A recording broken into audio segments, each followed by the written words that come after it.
Comment peut-on savoir que l'on manque de vitamine D? Est-ce qu'il y a des symptômes? Oui, effectivement, il y a pas mal de symptômes. C'est la fatigue, c'est la faiblesse musculaire, parfois de la peau sèche et les crampes. Tout ça traduit déjà l'action de la vitamine D et on comprend que dans ces cas-là, on puisse se poser la question.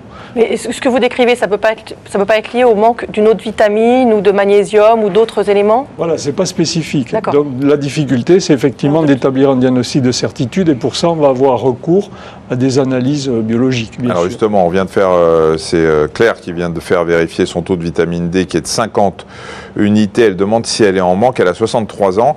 On va voir un peu quelles sont les unités, les valeurs normales, mais on a l'impression, enfin je sais pas, nous quand on a fait nos études, donc c'était, comme je le répète souvent, au 18e arrondissement, la vitamine D, on en parlait pour les enfants, on va en reparler avec vous, une supplémentation, mais chez l'adulte, personne n'en parlait. Aujourd'hui, on a l'impression qu'il n'y a pas une analyse de sang sans aller chercher cette vitamine D. Alors, en fait, il y a eu une grande révolution, c'est à partir du moment où on a découvert les nombreuses applications de cette vitamine, que l'on considère d'ailleurs aujourd'hui plus comme une hormone que comme une vitamine.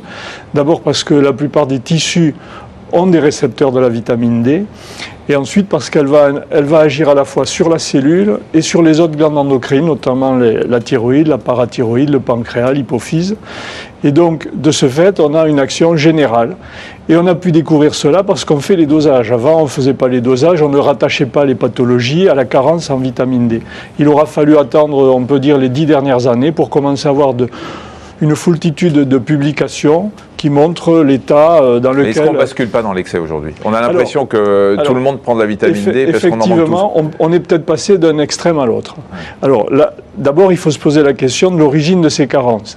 On a été un peu exclusif lorsqu'on a dit aux gens, n'allez pas au soleil sans écran solaire. Donc, moi, en tant que dermatologue, c'est vrai que je m'aperçois que souvent les gens, l'été, n'osent pas aller au soleil sans se mettre un écran total, même à la première heure de la journée. Donc moins d'exposition, donc moins de synthèse. Exactement. Donc ça, c'est peut-être une des premières causes. Après, il y a des difficultés à s'alimenter correctement. De fait de l'alimentation transformée, on ne mange pas assez de poissons.